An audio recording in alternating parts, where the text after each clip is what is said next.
Gaffii keessan hundumaa komentii jalatti kan na gaafattanii fi warreen maallaqa akkaawuntii irraa qabnaa akkam goonare maallaqa akkaawuntii keenyan deebisneetu cufna moo akkam goona akkasumallee immoo biyya arabaatti nama nyaatu moo biyya keessatti illee akkaawuntii keenyarraa birriin tasa baduu danda'aayi akkasumas immoo hattuuni callisteetuma baankii akkaawuntii keenyarraati fudhatti moo akkam goona egaa anoo eengaddarree irra gashee ture gaaffii kanan jedhamne baay'eetu naa iyyaatee jira jechuudha.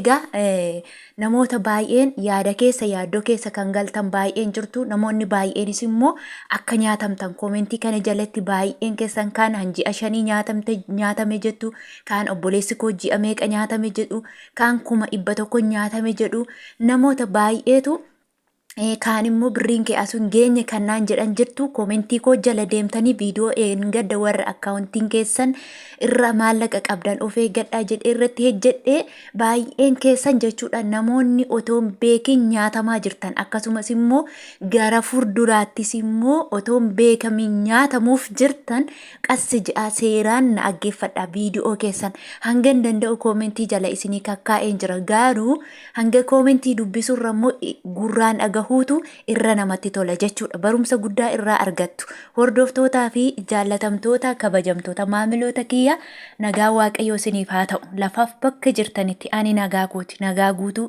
nagaa irraa afaan qaba nagaan na bira jiru immoo isin bira akka jiru abdiin qaba. Akkasumas immoo obboleewwan kiyya amantaa biraa taatan nagaan lafa jirtanitti isiniif haa ta'u isinii jechuun jaalladha bakka adda addaa teessanii chaanaala koo jajjabeessaa hordofaa kan jirtan na dhaggeeffachaa kan jirtan laayik sheer godhaa obboleewwan keessan biraan ga'aa isiniin jedha isin fayyada dhugaa waaqayyooti. Fakkeenyaaf ani hin nyaatamuun ture otoon infoormeeshinii yookiin odeeffannoo akka kanaa qabaadheera ta'ee dafqa koo mana namaa keessa funcaan namaa dhiqee udaan namaa fuunfadhe qodaa namaa yeroo qorraa yeroo ho'aa otoo hin jedhin dafqa otoon akkan of keessaa xuruursuuti mucaa xixiqqoon ijoolleen akka ani ijoollee xixiqqoon akka mucaatti na tuffattee na arrabsitee maal jette jecha kana dandamadhe birrii kana harkatti qabadhe yeroo nyaatame jechuudha otoon hanga kana birrii kana fiduuf jechuudha kanaan waan hamma kana ta'u jechuudha hirriba gahaa dhabee akka hiriyaa koo uffadhee gadi bahuu dhabee waa hedduu ta'een jechuudha maallaqa kanan fide kanan nyaatames immoo otoon infoormeeshinii yookiin odeeffannoo qabaadheera ta'e haga kana hin dagamullee hin nyaatamullee tokkoffaa bilbila dhabuu kooti lammaffaa odeeffannoo gahaa dhabuu kooti jechuudha. Kana nama mi'a namni odeeffannoo gahaa hin arganne yookiin immoo waan tokko duuba isaarraa hin beekne akkasumatti callisee waan takkatti gala jechuudha kanatu nu miidha irra caalaa yeroo baay'ee jechuudha. Kanaafiyyuu waan ani dagame waan ani miidhame akkasumas immoo obboleewwan kiyya lakkoobsa hin qabne miidhamaa jiranii akka nama tokkollee hin miineef sheer godhaa isiniin jedha laayik yoo gootan garuu ijoollee obboleewwan keessan bira gaa dhugaa waaqayyooti waan an miidhame akkasin hin miidhamne isiniin jedha. Egaa namoonni baay'een viidiyoo ani eengadda namoonni akkaawuntii keessan irraa maallaqa qabdan of eeggannoo guddaa godhaa jedhee isin barsiise irratti obboleettiin tokko maal jetti. Anillee obboleessa kiyyatti dawwalaniiti akkasitti birrii 100 isarraa nyaatanii jette akkamitti irraa nyaatanii eessatti irraa nyaatanii biyyatti irraa nyaatame moo biyya arabaatti irraa nyaatame yoo jettanii waanni kuni akkaawuntii biyyaas yoo qabaatte asiis yoo qabaatte lamaan isaarraayyuu biyya ormaarraallee biyya keessaallee ni nyaatamta jechuudha kun immoo ni nyaatamta yeroo jedhu namni tokko akkaawuntii qabaate zimje'eetuma irraa nyaatama miti zimje'eetuma akkaawuntii keessan irraa fudhatama miti isa kanaaf kan karaa banu eenyu isin maaliin bilbila keessaniin isinitti himeera eengaddallee isinitti himeera jechuudha namoonni baay'een amma isa biyyaarraa nyaatama moo isa asirraa nyaatama ani sodaadheen jira kan jettaniif jechuudha birriin kan inni nyaatamu yoo namni tokko bilbila sitti dawwalee dhaggeeffadhaa sirriitti namni tokko bilbila sitti dawwalee biyyarraas haa ta'u isa asiirraas haa ta'u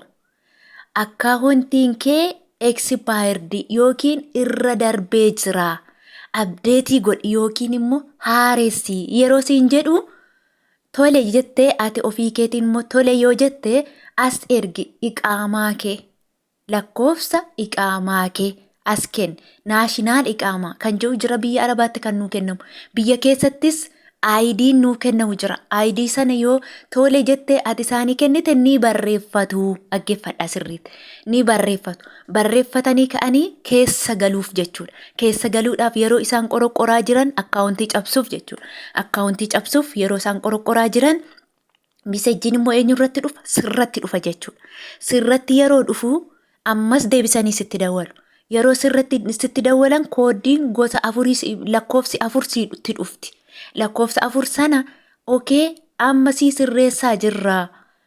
As kenni lakkoofsa sirra dhufte sana as ergi sii sirreessaa jirra. Asirratti agaa dubbiin. Yoo ati tole jettee lakkoofsitti gosa afurii sana ergiteef lixan cabsan jechuudha. Lixan akkaawuntii kee lixan. Akkaawuntiin sun kan eenyu ta'eere?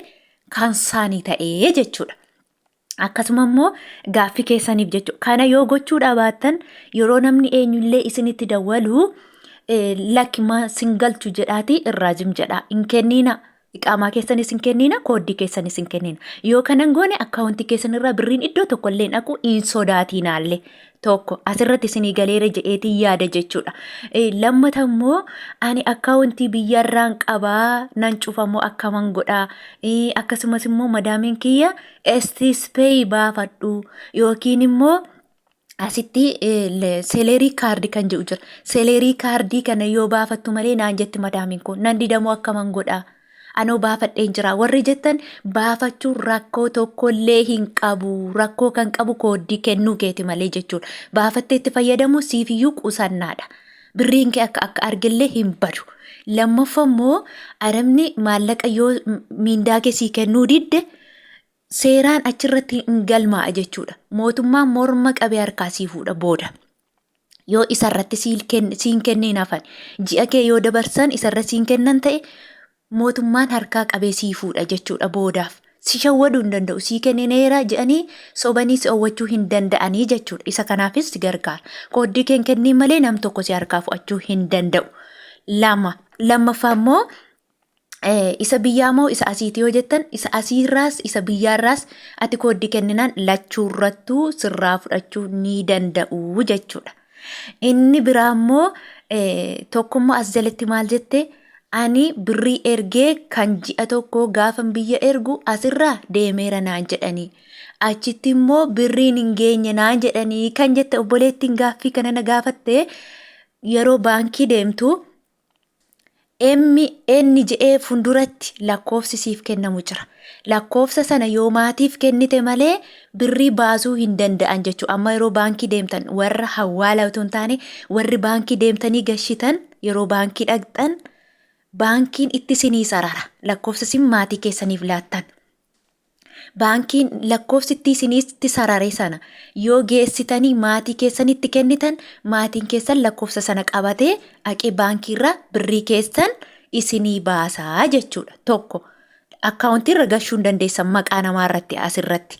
Inni biraa immoo gaaffiin namoota baay'ee anis obboleetti koo akkasitti nyaatameera kan jedhu jira. Anis akkasitti tokko immoo obboleettiin koo bilbila kaasinaan jette akkasitti kaase.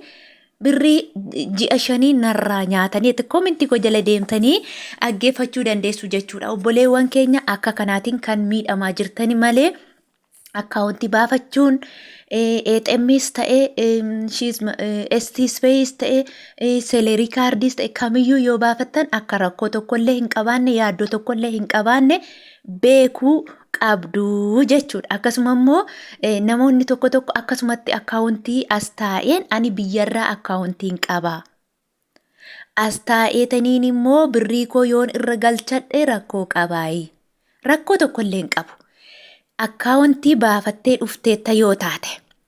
Fakkeenyaaf ati haaraa amma dhufteetta yoo taate akkaawuntiin sun otoo addaan hin citiin dhuftee miindaa kee ji'a 2 isaa ta'u ji'a 3 isaa ta'u akkaawuntii kee sanarra galchatta yoo ta'e rakkoo tokkollee hin qabu.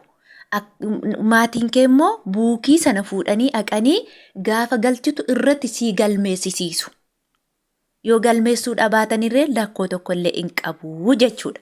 Garuu biyya kana dhuftee akkaawuntii baafattee maatii keetti laattee biyya kana dhuftee immoo birrii irra hin galchine waggaa baay'eef teesseetta yoo ta'e akkaawuntiin sun aktiivii online irra ta'uu qaba. Dirqama galtee aktiivii yoo goote malee zim jettee birrii irra hin galchin. Erga yeroon isaa irra darbe fakkeenyaaf ani jechuudha. Ani gizee biyya kana ture akkaawuntii hin jedhamu siin qabu zim jedheetuma dhufe jaamaaf duudaama kootu dhufe jechuudha. Asiin biyya kana tureen yeroo waggaa 3 booda gara biyyaa deebi'u akkaawuntii baafadhu jedhan. Sila akkaawuntii irra galchuu hin danda'u ani ibsinii galee gaafan galee akkaawuntii baafadheen namatti laadhee dhufe jechuudha. Maatii makiyyatti laadhee dhufe. Gaafa laadhee dhufu asitti irra galchachuuf yeroo baankii agu akkaawuntii kee irra galuu hin danda'u. Maqaa namaatii malee naan jedhan. Akkasii jedheen ani immoo maqaa eenyutti hin galchare maqaa obboloota kootti galchuu jalqabe. Akkaawuntii makeessan irra naa kaa'aa jechuu jalqabe. Achumaan akkaawuntii ani baasee dhufe sun duwwaa mataa azim je'e. Birrii 1,500 malee irra hin galchine duwwaa mataa ta'a. Guyyaa biraa ka'ee irra galchaa ilaalamee gaafan jedhu gaafa baankii dhaqanii irra galchuuf maqaa isaaniitiin galcheen irraa baasaatii geessaa kan koo irra galchaa yaafan jedhu immoo akkaawuntiin kun aktiivii miti kanaaf hin ejjetu ammatti haaromsamuu barbaachisaa jedhan. Tole haaromsina gaafa jedhan immoo qaamaan isheen irratti yoo argamte malee waggaa dheeraa gaafa taa'e deebi'ee aktiif ta'uu dirqamadha jedhan. Kanaaf maalan godhe achuma haa ta'u inni hin haaressinaa sooman godhiina. Kanaaf akkaawuntii nama hambiraarra galchachuu jalqabe jechuudha. Hanuma maatii kiyyarra galchadhe. Kanaafuu yoo isin akkaawuntii baafattanii uftanii akkuma asirraan carraa argattanii akkaawuntii sanarra galchachuu yoo dandeessan rakkoo tokko hin qabu. Maatiin keessan cheek godhu. Yoo aktiivii ta'e irra ni gala. Aktiivii miti yoo ta'e immoo maatiin keessan dhaqanii wanti irra isinii galchuu cheekii godhu irratti isinii galmeessisiisuu jechuudha. Namoota baay'eetu sodaa guddaa waan qabdaniif isinii galeera je'een abdadha jechuudha. Gaaffii keessan deebisinii ta'a. Kanaafiyyuu turtii waan na faana taasiftaniif galatooma. Ammas gaaffii yoo qabaattan waan na deebisiniin taane yoo qabaattan koomentii jala kaawwattanii viidiyoo anis ta'e koomentii anis ta'e hanga hin danda'e isiniif deebisuudhaaf ani immoo qophiidha. Turtii kana naga wajjin gochuu keessaniif hedduu galatooma. Isin jaaladha, isin kabaja. Laayik godha viidiyoo. Turtii gaarii.